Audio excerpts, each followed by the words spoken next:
Mesdames et messieurs, bonjour. Monsieur le préfet, monsieur le directeur interrégional des services pénitentiaires, monsieur le général commandant de la région de gendarmerie Bourgogne-Franche-Comté, monsieur le directeur départemental de la sécurité publique, monsieur le président de l'association France Victime 21, mesdames et messieurs. La signature du protocole local de mise en œuvre du bracelet anti-rapprochement atteste, me semble-t-il, de l'appropriation que les acteurs locaux de cette nouvelle brique de la politique publique de lutte contre la violence conjugale, dans laquelle chacune et chacun de ceux qui sont autour de cette table sont engagés, à la place qui est la leur, ainsi qu'en atteste d'ailleurs, et entre autres, le protocole départemental relatif aux violences faites aux femmes. Le bracelet anti-rapprochement instauré par la loi du 28 décembre 2019 vise à protéger les personnes qui subissent les violences conjugales les plus graves au moyen d'un dispositif permettant de géolocaliser une personne à protéger et un auteur réel ou présumé de violences conjugales. Il est important de noter que sans avoir recours à l'emprisonnement, il est la réponse la plus forte, la plus contraignante et la plus protectrice en matière de violences conjugales. La lutte contre les violences conjugales, je le disais, est une politique publique, mais c'est aussi, tout simplement, puisque nous sommes ici au tribunal judiciaire, une politique de juridiction. Cette politique, elle est essentiellement impulsée par le parquet, dans le cadre des prérogatives qui sont les siennes, en tant qu'elle a trait à la répression des faits de violence conjugale.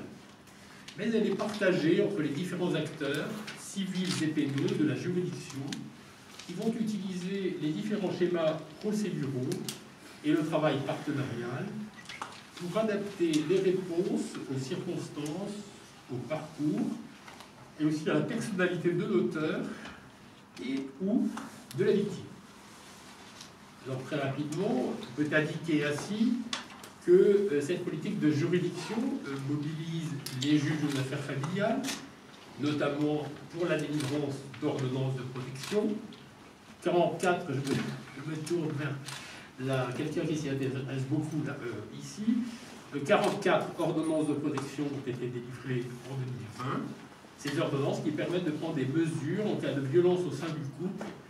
Et puis dorénavant, dans le cas d'une ordonnance de protection, le juge aux affaires familiales peut également ordonner la pose d'un bracelet anti-rapprochement lorsqu'il prononce une interdiction d'entrer en contact, mais cela suppose, lorsqu'on est dans ce cadre civil, un accord entre les deux parties. Alors je précise, parce que c'est une question qui revient de manière récurrente, les ordonnances de protection doivent se développer. Nous essayons de le faire ici. Nous avons, entre le parquet et le siège, n'est-ce pas, monsieur le procureur, essayé de travailler à une fluidification du dispositif, puisque nous savons, et ceux qui ne le savent pas, je leur indique, que les juges aux affaires familiales dans ce domaine doivent répondre maintenant dans un délai qui est extrêmement bref et qui suppose une grande mobilisation de l'organisation interne. J'en profite aussi pour dire, toujours à propos des ordonnances de protection, que c'est une mesure, une ressource très intéressante, mais qu'elle doit être utilisée à bon escient, parce que des dossiers mal orientés, et il y en a, aboutissent malheureusement à des décisions de rejet, ce qui fait une grande mobilisation d'énergie pour un résultat qui n'est pas le bon. Ça, c'est ce que je veux dire sur le plan civil. Sur le plan pénal, je reviens à la politique de juridiction en matière de violence intrafamiliale. Je le disais, elle mobilise prioritairement le parquet et le procureur, nous le dira dans un instant. Mais aussi, le président du tribunal ou son délégué pour la validation des compositions pénales, qui sont des alternatives aux poursuites, avec une introduction d'un circuit court permettant une réponse très rapide, le cas échéant, presque à 48 heures de la commission des faits. C'est une initiative de M. Baté, procureur de la République, que nous avons concerté ensemble, puisque je participe personnellement à ce dispositif, et qui est, je pense, assez innovant. C'est une réponse de premier niveau, pour des faits qui ne sont pas trop graves, ou des personnes qui ne sont pas ancrées profondément dans des actes réitérés dans ce champ, mais qui permettent de donner un coup d'arrêt. Deuxième exemple de magistrats qui interviennent du point de vue du siège, le juge des libertés et de la détention, dans le cadre d'une mesure de contrôle judiciaire, comportant notamment une obligation de soins et ou une interdiction d'entrer en contact avec la victime. Et dorénavant, si nécessaire, la pose d'un bracelet anti-rapprochement peut intervenir dans ce cadre de contrôle judiciaire. J'insiste aussi pour dire, je l'ai déjà dit un peu tout à l'heure, que le bracelet anti-rapprochement dans ce cadre-là peut être une alternative intéressante et utile à la détention provisoire, dont nous sommes nombreux ici à être convaincus que l'objectif est quand même plutôt de la réduire que de la développer. Elle peut être une alternative efficace. Le juge correctionnel ensuite, dans le cas du prononcé de la sanction, peut ordonner la pose d'un bracelet anti-rapprochement qui peut être associé à la peine prononcée à titre principal. Le juge d'application des peines, enfin, au titre du suivi de la peine prononcée et le cas échéant de son aménagement. Je voulais donc dire ainsi que cette politique judiciaire, et c'est important à mes yeux, est une politique transversale, tant à l'interne dans la juridiction, intéressant le civil et le pénal, le siège et le parquet, qu'avec les partenaires, et en premier lieu, bien entendu, le service pénitentiaire d'insertion et de probation, monsieur le directeur, France Victime 21, les forces de sécurité intérieure qui sont représentées les uns et les autres ici, et qui sont évidemment les chevilles ouvrières, les piliers de la mise en œuvre de cette politique, enfin des conséquences de cette politique en général, et en particulier, cela nous sera précisé tout à l'heure, en ce qui concerne le bracelet anti-rapprochement. Alors je voudrais dire que la qualité de ce partenariat, et il me semble, monsieur le préfet, que cette qualité, elle est grande pour cette d'or, parce qu'il y a une tradition d'échange entre les différents partenaires, notamment dans le domaine des violences conjugales. Il me semble que la qualité de ce partenariat est gage de la réussite de ce nouveau dispositif. Dispositif dont je sais, et je crois que ça a été déjà démontré cet après-midi, qu'il est exigeant, parce qu'il suppose de la part de chacun des acteurs beaucoup de réactivité, de disponibilité et aussi d'efficacité. Donc je voudrais conclure, remercier tous les partenaires, très sincèrement tous les partenaires qui nous aident à faire vivre et à incarner l'action judiciaire en matière de violence intrafamiliale, tant en termes de prévention que d'ailleurs de prévention.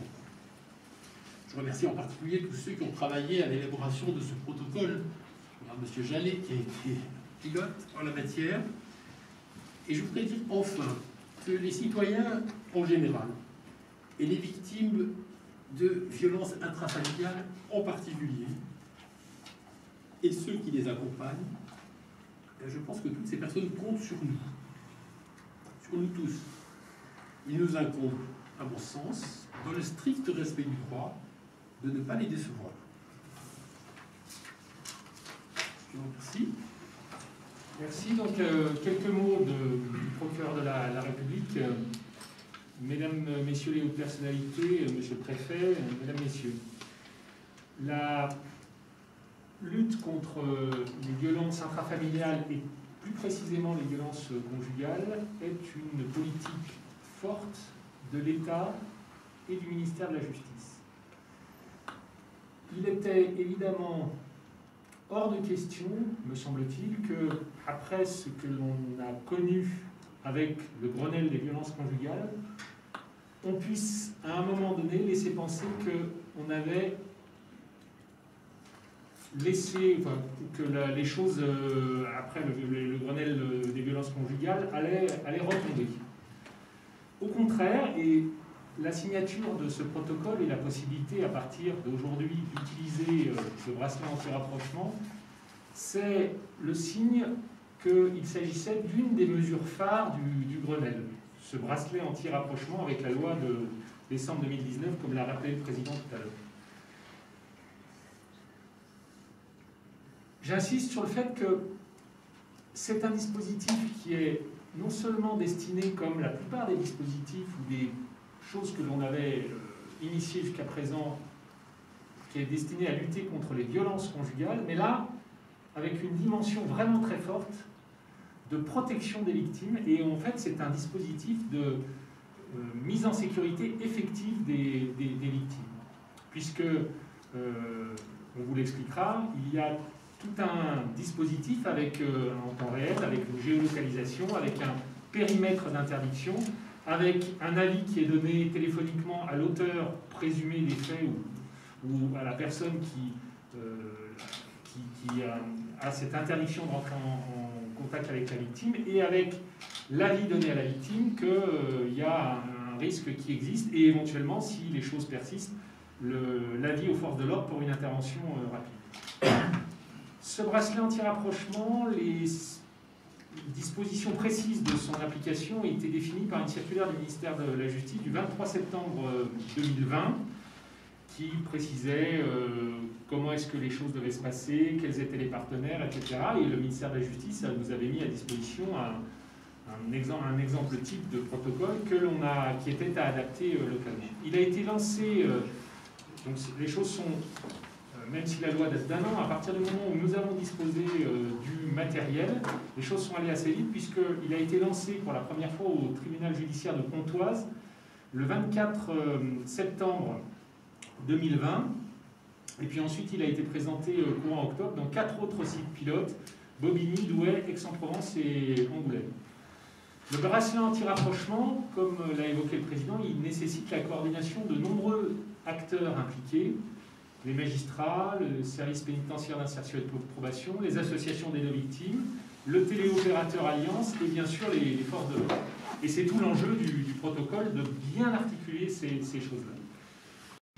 Faire en sorte qu'il y ait une magistrate, en l'occurrence une vice-procureure, Marie-Pierre Boy, qui est ici présente, qui est la chef du pôle violence conjugale et qui est quasiment exclusivement dédiée à cette, pas uniquement malheureusement pour elle, mais en grande partie dédiée à ce contentieux, et donc qui permet vraiment une force de frappe de la part du parquet et une attention particulière de la part du parquet. Voilà, je crois que ça illustre bien, et encore une fois, moi je suis ravi de la signature de ce bracelet anti-rapprochement aujourd'hui.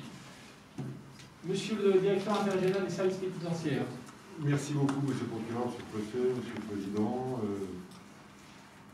général, monsieur le directeur, monsieur le président, mesdames et messieurs. Quelques mots pour évoquer la place et le rôle de l'administration pénitentiaire dans ce dispositif. Donc, en complément de ce que pourra indiquer le directeur du SPIP, rappeler d'abord que nous sommes aujourd'hui sur un dispositif qui se généralise en France entière, puisque l'objectif cible est de 1000 bracelets, en sachant que c'est une jauge qui peut tout à fait être dépassée.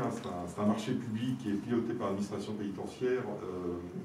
L'obligation qui est faite aux différents services pénitentiaires qui vont gérer donc, avec l'autorité judiciaire civile et de disposer de 3 bracelets en permanence. Parce que ces bracelets en fait sont loués, je pense, et l'objectif évidemment est de ne pas stocker à l'excès, puisque ça coûterait. L'expérimentation qui a été rappelée par le procureur de la République a démarré à l'automne, et sur le ressort de la direction interrégionale des services pénitentiaires de Dijon, nous avions 4 sites expérimentaux, donc Tours, Bourges, Besançon et Dijon. La mise en place de dispositifs pour nous a nécessité une réorganisation du travail. Je parle sous le contrôle du surveillant chargé de la surveillance électronique qui travaille au SPIP de Dijon, pour les former, puisque c'est une nouvelle modalité de travail qui jusqu'à maintenant n'était pas mise en œuvre, sachant que l'administration pénitentiaire a une forte expérience de la surveillance électronique, puisqu'il développe la surveillance électronique depuis une bonne vingtaine d'années, et que sur le ressort de la direction interrégionale de Dijon, nous avons un peu plus de 1000 bracelets actuellement en gestion, 1088 ce qu'on appelle la détention à domicile sous surveillance électronique aujourd'hui, dont 24 RCE, assignation à résidence sous surveillance électronique, et 5 bracelets mobiles. Sur le ressort de Dijon, c'est 73 mesures qui sont actuellement suivies. Je souhaiterais également indiquer que l'administration pénitentiaire, à travers les SPIP et les établissements, sont mobilisés sur la question de la prévention de la récidive dans le cadre de la lutte contre les violences faites aux femmes. C'est une des missions fortes de s'assurer du respect des interdictions de contact avec les victimes qui s'appliquent en détention.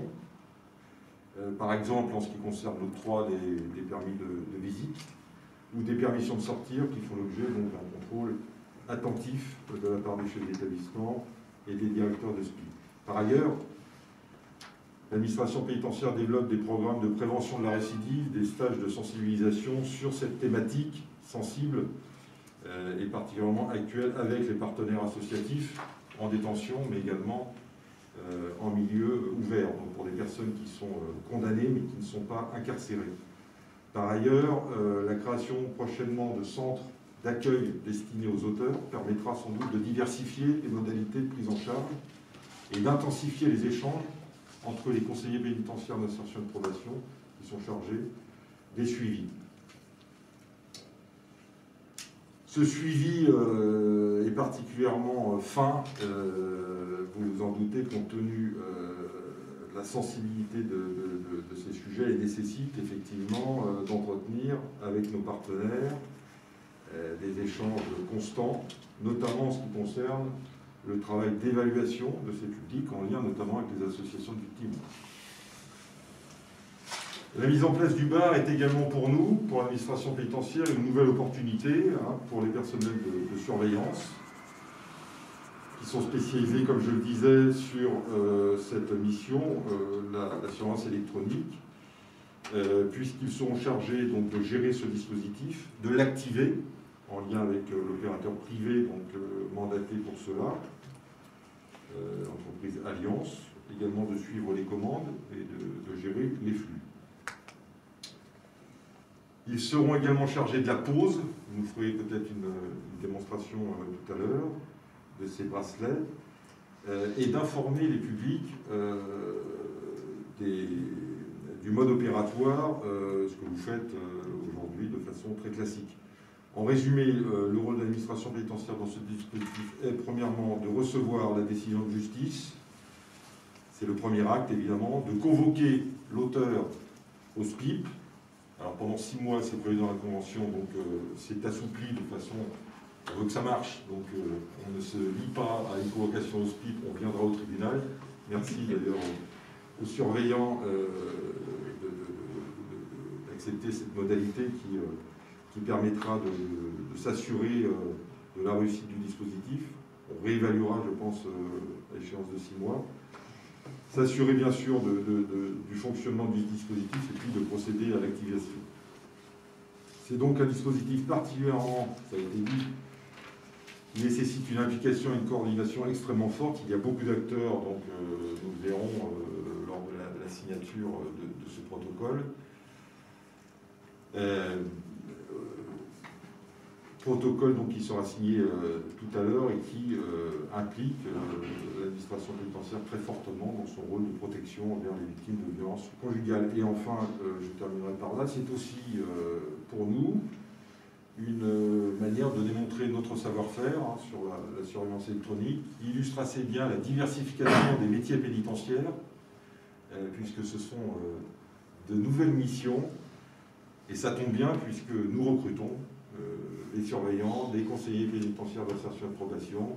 Voilà, je le dis à nos amis journalistes, puisque c'est l'occasion aussi de faire savoir que l'administration pénitentiaire, ce n'est pas que la prison et la détention. Voilà, je vous remercie.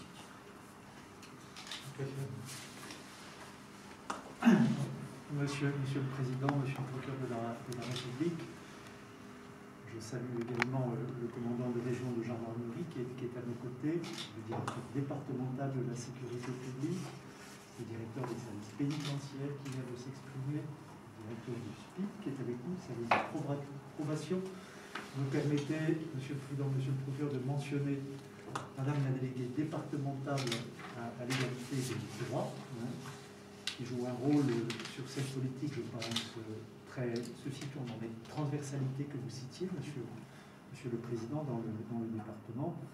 Et je remercie également pour sa présence, Monsieur le Président de l'association France Victimes. Je pense qu'en réalité, vous avez tout dit, messieurs. Ce bracelet anti-rapprochement, ce bar, hein, c'est finalement un outil supplémentaire mis à la disposition de l'autorité judiciaire pour assurer un suivi plus adapté des auteurs de violences contre les femmes, permettant notamment d'assurer leur suivi de manière plus ajustée sans doute, et de prévenir aussi d'ailleurs de certaine façon la récidive des faits. Donc il présente vraiment un grand intérêt pour l'autorité judiciaire et il s'inscrit, vous l'avez dit monsieur le procureur, dans une politique publique bien établie, très forte sur ces questions. Depuis le Grenelle des violences conjugales, il remonte maintenant à 1 an et demi, 2 ans, Septembre 2019. Septembre 2019, voilà, et qui a sonné un peu la mobilisation générale pour la lutte contre ce type de violences qui sont, cela va mieux en le disant, absolument intolérables dans une société comme la nôtre, évoluée comme la nôtre. On ne peut pas se permettre, si vous voulez, ce type de violences. Elles sont totalement intolérables. Il y a un certain nombre de dispositions qui ont été mises en œuvre, qui se complètent régulièrement. Je mentionne par exemple le numéro d'appel au niveau national, 3919, voilà, qui participe à la meilleure révélation de ce type de fait. C'est important. Je parle sous leur contrôle, mais les services de police et de gendarmerie améliorent l'accueil des victimes, des femmes, essentiellement, qui sont victimes de ce type de violence. Donc, pour là aussi participer à un meilleur accompagnement, un recueil des plaintes qui soit adapté et permettant là aussi un meilleur suivi. Nous avons également mieux structuré avec des moyens plus importants le réseau d'écoute par des associations. J'ai eu l'occasion d'ailleurs de me rendre sur le terrain pour saluer l'une de ces associations il y a 2-3 mois environ. Il y a sur le département des hommes et des femmes très impliqués pour soutenir, accompagner les femmes qui sont victimes de violences. Nous avons, alors c'est jamais assez parce que les besoins sont importants, mais nous avons augmenté également le nombre de places pour accueillir les femmes lorsqu'elles doivent être prises en charge dans des structures un peu spécialisées. Et nous avons comme projet, vous le mentionnez, monsieur le directeur, nous avons comme projet de créer des places pour les auteurs, pour faciliter les évictions lorsqu'elles sont rendues nécessaires. C'est souvent une nécessité d'urgence dans les couples lorsqu'il y a ce type de difficulté. Nous prévoyons aussi de renforcer, un de nos objectifs cette année, le réseau des intervenants sociaux dans les services de police et de gendarmerie pour faciliter le travail des services de police et de gendarmerie sur ce type de sujet, sur les sujets sociaux d'ailleurs de manière plus générale. Donc je crois que ce bracelet anti-rapprochement, c'est vraiment une étape importante dans la construction de cette politique publique qui se précise et qui associe, vous l'avez dit, Monsieur le Président, de manière très transversale, très interministérielle, l'ensemble des autorités compétentes. Je crois que sur ce type de politique, il faut qu'on joue tous notre rôle. Chacun son rôle à jouer. Chacun détient une part de la solution à ces problèmes. C'est une affaire de moyen terme. Il y a encore un peu de travail, nous le voyons bien. Quand on voit l'évolution des données, des chiffres, même si la révélation des faits est meilleure, il y a encore un peu de travail. Et je crois que c'est une association, une implication, elle existe ici. Vous l'avez dit, monsieur le procureur, monsieur le président de l'autorité judiciaire, qui a un rôle éminent sur ces sujets, naturellement, qui relèvent de délits, qui sont punis par la loi, évidemment. Il y a aussi les autorités administratives, les forces de police, les gendarmeries, les autorités locales, je pense, peuvent également nous aider sur ces sujets. Bref, c'est une mobilisation générale qui est nécessaire sur ces questions tout à fait essentielles. Et moi, je suis heureux de constater que depuis le Grenelle des violences conjugales, cette mobilisation, elle s'approfondit, elle se prolonge, elle s'enracine dans le département de la Côte-d'Or. Voilà ce que je voulais vous dire. Merci. On va passer à la signature maintenant. Parce que je crois que je prends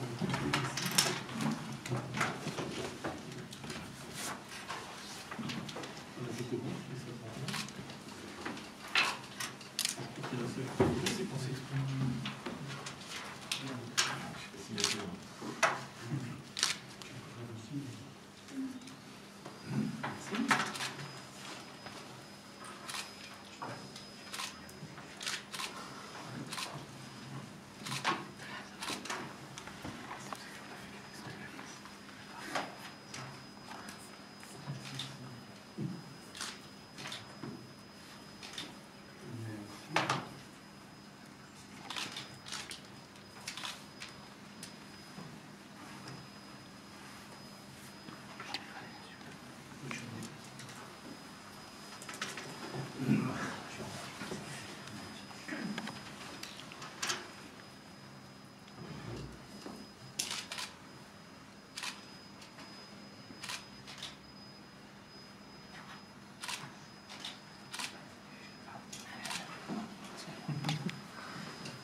Il est prévu que, peut-être en général, vous voulez dire au nom de la gendarmerie puisque vous êtes signataire, vous pouvez dire quelques mots si vous le souhaitez. Monsieur le procureur, Monsieur le Président, Monsieur le Préfet, Monsieur le Directeur des services interrégionaux pénitentiaires, chers camarades des SP, Monsieur le Directeur du SPIP, Monsieur le Président, Mesdames et Messieurs, juste en deux mots, l'avancée essentielle que je vois dans la mise en place de ce bracelet anti-rapprochement consiste en 3 points. Premier point, c'est la protection des victimes. Deuxième point, c'est la dissuasion vis-à-vis des auteurs potentiels. Et troisième point, c'est la localisation facilitée pour les forces de sécurité intérieure en cas d'intervention. Donc ces 3 points constituent pour moi une véritable avancée dans ce nouveau dispositif qui est mis en place de manière partenariale, et c'est quelque chose qui convient totalement de souligner parce qu'il y a effectivement beaucoup de services qui interviennent pour que ça fonctionne correctement. Voilà. Merci, M. Messieurs, Monsieur le Président l'a dit, les services de police et de gendarmerie sont les chevilles ouvrières du dispositif. Et c'est un vocable qui me convient parfaitement. Ça veut dire que nous sommes sur le traitement de l'alerte. Et le traitement de l'alerte, ça veut dire qu'à partir du moment où la gendarmerie ou la police nationale est prévenue, il va nous falloir agir vite. Et comment sommes-nous prévenus? Nous sommes prévenus d'abord téléphoniquement et par un mail qui contient un certain nombre d'informations dont nous avons à connaître pour traiter efficacement le cas qui nous est soumis. Voilà, c'est un dispositif qui vient, en plus, M. le procureur l'a dit tout à l'heure, du téléphone grand danger et de l'ensemble des dispositifs qui visent à protéger les victimes. Et la police nationale s'inscrit parfaitement dans ces dispositifs avec l'ensemble des personnels et les intervenants sociaux, M. le Préfet. Vous l'avez rappelé que nous allions en avoir un supplémentaire et ça me convient parfaitement compte tenu du nombre de plaintes que nous avons à traiter et de l'accueil des victimes que nous faisons journalièrement. Merci Monsieur le Préfet, Monsieur le Président, Monsieur le Procureur, chers collègues. Deux mots quand même pour, vous l'avez souligné tout à l'heure Monsieur le Président, quand même souligner l'habitude de travail entre l'autorité judiciaire et l'administration pénitentiaire sur le département qui aujourd'hui quand même nous prouve que sur des sujets aussi compliqués que de travailler avec des auteurs et des victimes sur des sujets aussi délicats nous permet une certaine efficacité que nous avons trouvée, Monsieur le Préfet, je crois, au travers et sous le protocole des violences faites aux femmes que vous avez initié. Aujourd'hui, le SPIP est, je pense, très impliqué dans ces projets. suit le téléphone grave danger, on suit l'éviction des conjoints violents, on fait de l'accompagnement d'auteurs tout bêtement, on fait un travail en commun avec France Victimes pour être cohérent dans ce que l'on fait, pour s'informer mutuellement, et on est même aussi en capacité de financer des programmes que l'on a pu mettre en place pour les auteurs, et d'en inventer d'ailleurs, puisque nous avons monté un programme de prévention de la récidive sur les violences conjugales. C'est des choses qui sont importantes, et je tenais à ressouligner cette bonne collaboration. Sur le bar, le petit plus et la petite plus-value du SPIP, quand même, c'est outre l'expérience qui est la nôtre au travers des surveillants PSE et de la surveillance électronique, c'est aussi d'être en capacité de former nos collègues. On l'a fait avec France Victimes, on essaye de les accompagner, et encore on continuera cet exercice au service de la juridiction de la justice. Il n'y a pas de souci, on est en capacité d'accompagner cela. La deuxième chose que je voulais dire, c'est que la LPJ nous permet aussi d'être en position actuellement d'alimenter les décisions des magistrats, du parquet, dans les décisions qui peuvent être, y compris celle de l'attribution d'un bracelet anti-rapprochement. Et je redis publiquement que nous sommes à la disposition de l'autorité judiciaire sur le sujet. L'évaluation que peuvent faire les CPIP, les propositions d'accompagnement qui peuvent être faites, sont de nature, je pense, à affirmer les décisions qui peuvent être prises localement. Voilà. Donc ce que je voulais dire sur la plus-value un petit peu qui peut être sur celle du SPIP, on accompagne aussi des auteurs en matière pénale au quotidien, et bien évidemment, c'est un travail qui nous amène à prendre en charge de façon très très serrée des gens qui sont parfois dans des fonctionnements très complexes, et là on est dans notre travail de prévention de la récidive, ce qui est quand même aujourd'hui notre ADN. J'ai invité M. Tint à nous rejoindre aujourd'hui. L'objectif, c'était qu'il vous présente le bracelet. Peut-être on laisse M. le Président de Victimes s'exprimer, puis on fait la présentation après. Monsieur le Préfet, il est difficile de prendre la parole après toutes ces indications, donc je n'aurais pas grand-chose à rajouter, sinon me réjouir naturellement de la mise en œuvre du bracelet anti-rapprochement, qui est la concrétisation et les acteurs de l'aide aux victimes auquel France Victimes appartient depuis ici 35 ans. Donc ne peut se réjouir de cette accélération, vous l'avez souligné, Monsieur le Préfet, Monsieur le Procureur, de la politique de l'État et la politique locale en faveur donc des victimes des violences conjugales. Ça a été souligné, nous avons déjà l'expérience du TGD qui nous a mis un peu, je dirais, sur les rails de ce style, je dirais, technique de mise en œuvre de politique pénale. C'est l'occasion aussi de rappeler que France Victimes, en tant qu'association de victimes, s'inscrit naturellement dans cette politique d'accompagnement de la victime, qui est le fondement même de son existence, l'accompagnement, la pédagogie également, et le suivi, dans une harmonisation des différentes actions qui ne peut que me réjouir pour, notamment, et vous l'avez souligné, Monsieur le Directeur, avec les services pénitentiaires, mais il y a véritablement une harmonisation de cette politique et une volonté, je dirais, partagée, et moi je l'espère, j'en suis convaincu à l'écoute de nos partenaires, de ce partenariat en faveur précisément des victimes, mais aussi des auteurs. Parce que c'est aussi, bon, une des choses qui a évolué, c'est qu'on ne parle plus que d'auteurs, on ne parle plus que de victimes, on parle d'un couple qui est victime-auteur, et je pense que dans une perspective de paix sociale, c'est quelque chose de très important. Bonjour messieurs, dames. Je vais vous présenter les deux dispositifs. Vous avez ici le bar auteur et le bar victime. Donc le bar auteur est équipé d'un bracelet électronique que la personne aura à la cheville et d'un tracker que la personne devra avoir en permanence sur elle. La victime, elle, sera équipée uniquement du tracker, qu'elle devra également avoir en permanence sur elle. Les deux dispositifs sont géolocalisés en permanence et en temps réel. Afin d'éviter tout rapprochement de l'auteur, une zone d'alerte et une zone de préalerte sont définies. La zone d'alerte ne peut être inférieure à 1 km et la zone de préalerte est du double de la zone d'alerte. Concrètement, si la zone d'alerte est d'1 km, la zone de préalerte sera de 2 km. Les deux zones sont en mouvement permanent du moment que la victime se déplace, les zones bougent avec elle, ce qui signifie que l'auteur ne pourra jamais approcher la victime sans que l'on soit averti. Si l'auteur pénètre dans la zone d'alerte, dans la zone de préalerte, excusez-moi, il sera immédiatement contacté par le prestataire Alliance chargé de la télésurveillance 24 heures sur 24 jours sur 7 afin de lui indiquer qu'il est dans une zone interdite et qu'il doit quitter la zone. S'il obtempère, l'incident est clos. S'il refuse d'obtempérer, qu'il continue d'avancer et qu'il rentre dans la zone d'alerte, à ce moment-là, les forces de l'ordre compétentes, soit gendarmerie ou police, seront contactées pour procéder à l'interpellation de l'individu. Dans le même temps, Alliance prendra contact avec la victime afin de lui demander de se mettre en sécurité. Donc le dispositif victime, c'est celui-ci. Donc il est équipé d'un petit écran. Donc la victime peut demander à être appelée. Ça, c'est le dispositif auteur. Excusez-moi, autant pour moi. Il a bien suivi. C'était un test de réussite. Donc elle peut demander à être appelée ou peut être appelée dessus. Elle peut envoyer des messages ou recevoir des messages. Il y a également un petit bouton SOS. Donc si elle se sent en danger ou elle croit avoir vu quelqu'un ou quelque chose, elle peut appuyer sur le bouton SOS, elle sera automatiquement contactée. Si l'auteur est à proximité, elle aura un message d'alerte. Donc il y aura un cercle rouge et se mettra à sonner très fort. Et dès lors que l'auteur s'éloigne, le petit bonhomme passera en vert. Elle saura que l'auteur s'éloigne. Voilà.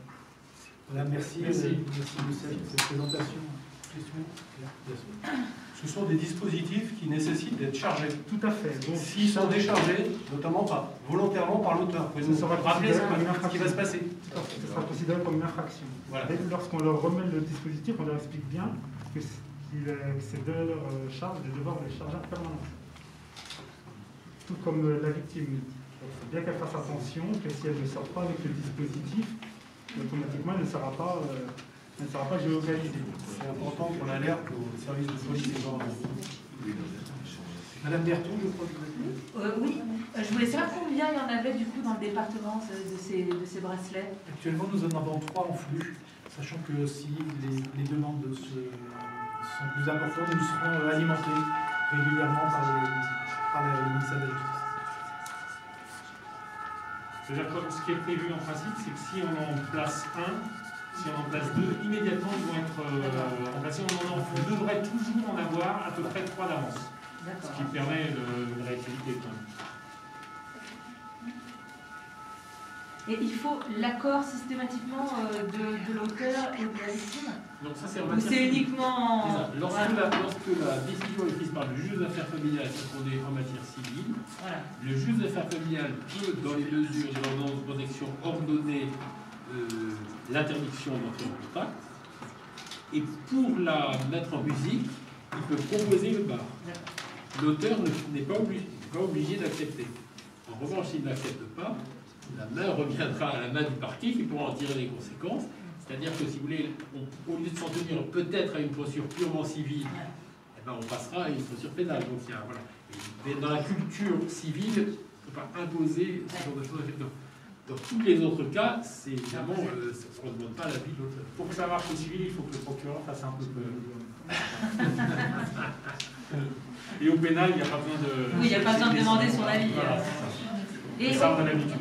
Et un auteur, il peut le garder, il y a un délai justement pour qu'il le garde ce bracelet ou c'est jusqu'à ce qu'il soit, je sais pas. C'est précisé par la décision de justice. C'est la décision. Ça peut être de plusieurs années. 2 ans. C'est 2 ans maximum. Monsieur le procureur, 3 bracelets, ça semble assez peu pour une juridiction comme celle de Dijon. Pourquoi? Parce que le matériel a un coût, parce que c'est encore expérimental. Qu'est-ce qui fait qu'aujourd'hui... 3 bracelets, mais c'est 3 bracelets en flux. C'est-à-dire que ces trois bracelets, à partir du moment où on en aura posé un, on en aura un autre qui nous arrivera automatiquement. C'est pour des raisons. C'est aussi une question d'économie des données publiques. On ne va pas doter chaque tribunal de 10 bracelets qui est avec le risque, parce que c'est des dispositifs qui coûtent un peu cher, avec le risque qui reste sur étagère. Je ne peux pas vous répondre sur le coût, mais voilà. Ça représente un investissement quand même social. Donc ça veut dire que si d'aventure nous avions besoin d'en mettre rapidement 5, surtout qu'on sait faire, il y a la possibilité de mutualiser on l'a fait avec les téléphones grave danger où on se prêtait des téléphones éventuellement. Je n'ai pas d'inquiétude sur le nombre de dispositifs. Ok. Pour lui donner une indication peut-être sur la question du coût et de l'engagement quand même des fonds publics sur le sujet, c'est un matériel qui serait facturé près de 900 euros, près de 900 euros à l'auteur s'il venait à le casser. Voilà. Ça donne quand même un peu une idée.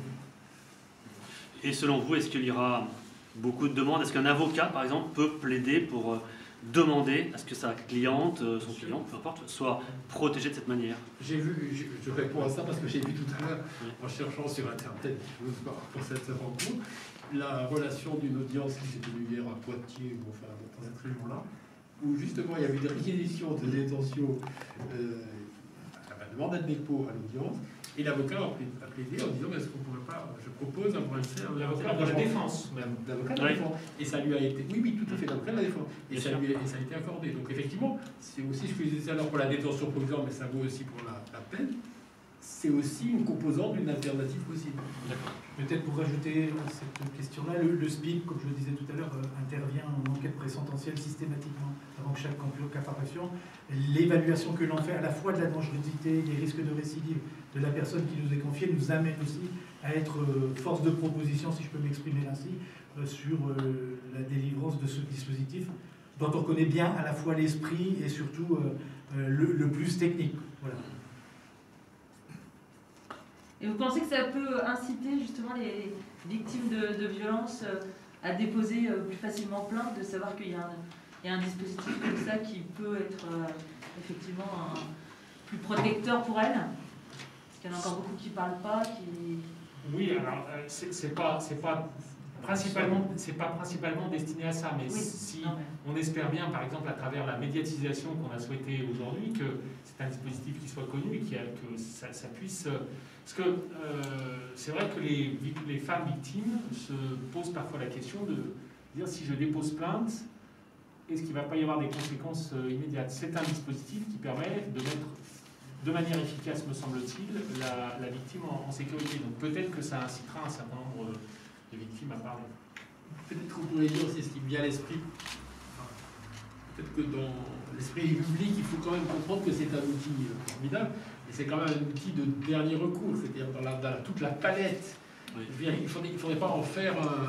c'est pas par défaut qu'on va mettre des bracelets anti-rapprochement. C'est lorsqu'on aura épuisé toutes les autres possibilités, non seulement pour des raisons de coût, mais aussi pour des questions d'organisation, de mobilisation des acteurs, et puis des questions aussi de liberté publique. C'est-à-dire c'est une contrainte qu'on va exercer lorsqu'on ne veut pas faire autre chose. Je crois que, vous voyez, c'est quand même pas un système... on ne va pas en délivrer...